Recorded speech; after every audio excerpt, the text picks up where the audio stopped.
ए बाबा कदम, तू कुणाबद्दल बोलतो? छाव आहे का तुला? हे दोघं भाऊ आहेत माझं. चोरी पकडल्यावर सारवासार करण्यात काही अर्थ नाही जयश्रीबाई. तुमचं पितळ उघडकीस आले. तुम्हाला जबाब द्यायची आम्हाला गरज वाटत नाही. तुला जबाब द्यावा लागल, ते बी गावच्या पंचायती समोर. नका हो माझ्याशी असं वागू. मला हवी ती शिक्षा द्या. तुमच्यापासून दूर जाऊन नाही जगू शकत मी.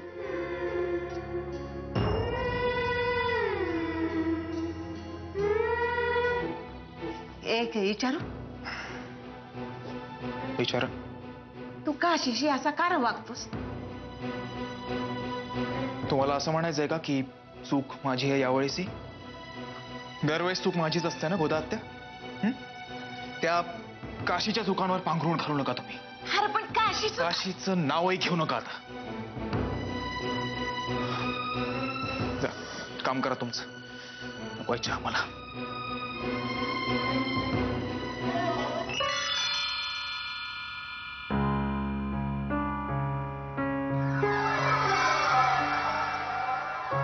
काकू तुम्ही असो. तू मला असं एकटीला टाकून नको जात जाऊस. काय झालं काकू? म्हणजे तुला काही माहितीच नाहीये? अरे काल काशीला भेटायला एक मुलगा आला होता. मला वाटलं असेल कोणीतरी पाहुणा. आता पाहुणा घरी आलाय म्हटल्यावर जेवायला तर विचारायला हवं ना, म्हणून मी खोलीच्या इथे पण गेले. तुम्ही त्या मुलाला पाहिलं? मी जे काय पाहिलं ना खोलीत, शी, मी नाही सांगू शकत.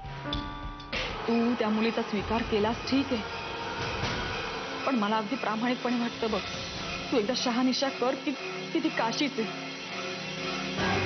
गावकऱ्यांची डोकी सनकली. त्यांनी पंचायत बोलवण्याचं ठरवलंय आणि यांना जाब द्यायचं सांगितलंय. समजा अनाचार कृत्य. बाप्पाजी, हे प्रकरण तुमच्यापर्यंत येईलच. तुमच्या पद्धतीने लक्ष घाला म्हणजे झालं. यांना बघून तो पळून गेला. अरे देवा, कोण होता तो? गोदा त्या मी खरंच त्याला ओळखत नाही. कोण होता तो मला खरंच माहित नाही. आणि त्यात हे सुद्धा दारू पिऊन आले होते.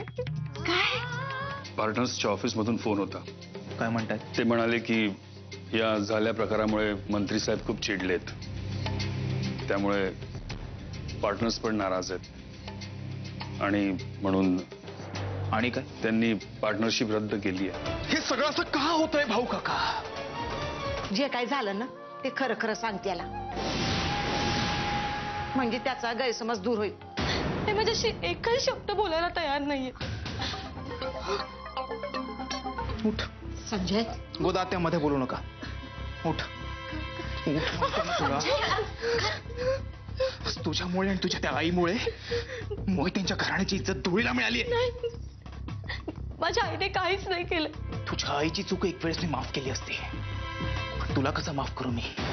आई बिराईनं आम्हाला स्पष्टपणे सांगितलंय की जयश्री भावीन गावावर संकट आणणार आहे. काय सांगताय का बाप्पाजी?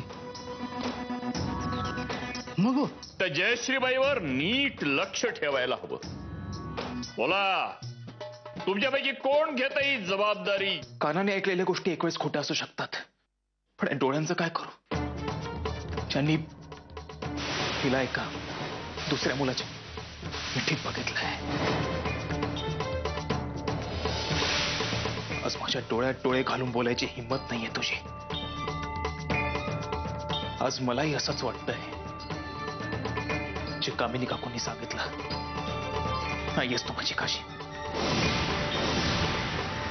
या घरातून तुला धक्के मारून बाहेर काढू शकलो असतो मी, पण मी तसं नाही करणार, कारण मोहित यांचेच संस्कार आहेत माझ्यावर. या प्रकरणाचा छडा लावेन आणि मगच काय तो निर्णय घेईन मी. तोवर तुझ्यात आणि माझ्यात कसलेही संबंध राहणार नाहीत. संजय, संजय, ऐक माझं.